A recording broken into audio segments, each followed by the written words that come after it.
Hello दोस्तों। स्वागत है एक बार फिर से आप सभी का हमारे चैनल हॉन्टेड नाइट्स में। अगर आप पहली बार हमारे चैनल पर आए हैं और पहली बार ही मेरी आवाज़ सुन रहे हैं तो हमारे चैनल को सब्सक्राइब कर लें और साथ ही बेल आइकन को भी ऑन कर लीजिए ताकि हर रोज़ आपको एक डरावनी और दिल दहला देने वाली कहानी सुनने को मिले।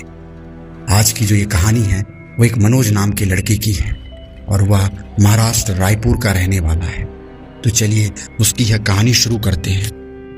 हेलो दोस्तों, मेरा नाम मनोज है और मैं महाराष्ट्र रायपुर का रहने वाला हूँ और ये कहानी मुझे मेरे नाना जी ने सुनाई थी तो सोचा इसे आपके साथ भी शेयर करूँ। वैसे तो महाराष्ट्र राज्य के नांदेड़ ग्राम के निकट रायपुर इलाके में आज भी खून की प्यासी डायनों का बसेरा है। स्थानीय लोगों का मानना है कि यहाँ रात में गुजरने वाले लोगों को डायन पहले तो अपने वश में करती है और फिर उस इंसान का खून पीकर खुद को अमर करती है। वहाँ माना जाता है कि यह इलाका डायनों का है। यहाँ पर इंसान का कदम रखना खतरे से खाली नहीं है। नाना जी ने बताया कि इस गांव में सब सही चल रहा था, सभी लोग खुश थे और स्वस्थ भी थे। लेकिन एक दिन गांव में एक बहुत ही खूबसूरत लड़की रहने आई। हालांकि वो लड़की नहीं, विधवा थी, लेकिन थी बहुत खूबसूरत। गांव के सभी लोग उससे बहुत आकर्षित हुए थे और सभी लोग उससे शादी करना चाहते थे। लेकिन वह औरत किसी से बात नहीं करती थी, बस चुपचाप अपने कमरे में रहती थी। एक बार 7-8 लोगों ने मिलकर उस औरत के साथ बलात्कार करने का योजना बनाया और वे सफल भी हो गए।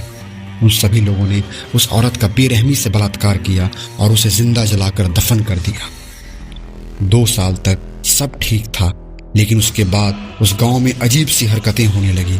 उस गांव के मर्द अचानक रोज गायब होने लगे और जो मिलता या तो उसका वो भाग कटा हुआ मिलता या उसके बॉडी पर उसी की सारी गुर्दियां रखी हुई होती या किसी की आंखों में छुरी से बहुत बार वार किया हुआ होता। ऐसे करते करते 6 महीने हो गए और बहुत से मर्द लापता हो गए। फिर लोगों ने मिलकर एक पंडित को बुलाया। जैसे ही पंडित ने उस गांव में कदम रखा उसे कुछ महसूस हुआ और वह धीरे धीरे सब समझ गया। उसने गांव वालों को सारी बातें बताई कि कैसे कुछ लोगों ने उस औरत का बलात्कार किया और कैसे वो सभी मर्दों से अब बदला ले रही है। उसमें से एक आदमी ने उसका उपाय पूछा तो बाबा बोले इसका कोई उपाय नहीं है, उस औरत के ऊपर भगवान का हाथ है और वो औरत अपना न्याय खोज रही है, उसको कोई शांत नहीं कर सकता। हाँ, बस मैं इतना कहूँगा कि रात में मर्द घर से बाहर ना निकले, नहीं तो वो जान ले सकती है। और इतना कहकर वह पंडित चला गया। आज उस बात को 18 साल बीत गए, लेकिन आज भी दोस्तों अगर आप वहाँ गए और किसी तरह की चूक आपके लिए बहुत ज़्यादा नुकसानदायक साबित हो सकती है। अगर आपको यकीन ना हो तो आप वहाँ पर जाइए और किसी भी पेड़ में एक कील गाड़ कर देखिए, लेकिन आप लोगों का मौत से सामना ज़रूर हो जाएगा। आप लोगों को भले ही यह अंधविश्वास या उन श्रद्धा लग रहा हो, पर इस भूतिया गांव का यही दस्तूर है। इस भूतिया गांव को अभिशापित माना जाता है। यहाँ पर 1-2 नहीं बल्कि सारे इलाकों में डायनों का बसेरा जमा हुआ है।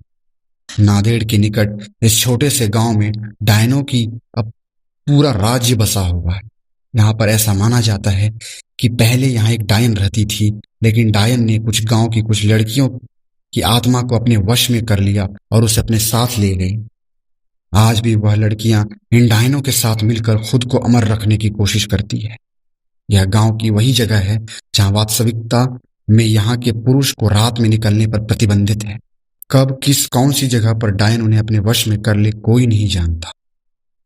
अभी तक यहाँ पर कुल 42 ऐसे मामले आ चुके हैं जिनमें से पुरुष लापता हो गए, लेकिन उनका अभी तक कोई पता नहीं चला है। यहाँ माना जाता है कि डायन उन पुरुषों को मार देती है। रायपुर में पेड़ों को काटने पर प्रतिबंध लगाया गया। यहाँ पेड़ों के ऊपर डायनों के रहने की बात बताई जाती है। एक बार एक पेड़ काटने के पर गांव एक मनुष्य की मौत हो गई थी। तब से ही माना जाता है कि डायन पेड़ काटने पर ही उसकी मौत हुई। यहाँ पर एक टूटी हुई हवेली के अंदर एक छोटी सी कोठरी है, इसमें कोई भी नहीं जाता और माना जाता है कि इस अंधेरी कोठरी में जो भी गया वो वापस कभी नहीं लौटा। 16 लोगों की मौत की गवाह इस भूतिया कोठरी को यहाँ के प्रशासन ने भी सील कर दिया है। डायनो को अपने वश में करने के लिए यहाँ पर कई तांत्रिकों ने अपनी पूरी शक्ति लगा दी, लेकिन इस बीच 5-6 तांत्रिकों की मौत हो गई। इसके बाद तांत्रिक भी यहाँ डायनो को अपने वश में करने से घबराते हैं। कहा जाता है कि गांव में हर अमावस्या और पूर्णिमा की रात को कोई बाहर नहीं निकलता। हालांकि यह काफी पुरानी बात है। अब लोग घरों को अच्छे से बंद करके रहते हैं। गांव के कुछ लोग ने यह अनुभव किया है कि अक्सर रास्ते में चलते हुए उन्हें अजीबोगरीब आवाजें सुनाई देती है, लेकिन पीछे मुड़कर कोई नहीं देखता। गांव के रंजीत नाम के एक व्यक्ति था जो अपने बाइक पर एक डायन को लिफ्ट तक दे दिया था। काफी लंबा रास्ता तय करने के बाद उसे एहसास हुआ कि उसके पीछे कोई बैठा हुआ है, पर जब उसने पीछे मुड़कर देखा तो वहां पर कोई नहीं था। रायपुर के लोगों का तो यही मानना है।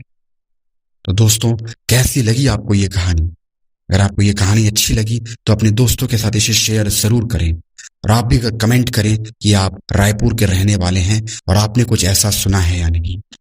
तब तक मिलते हैं अपनी अगली कहानी में।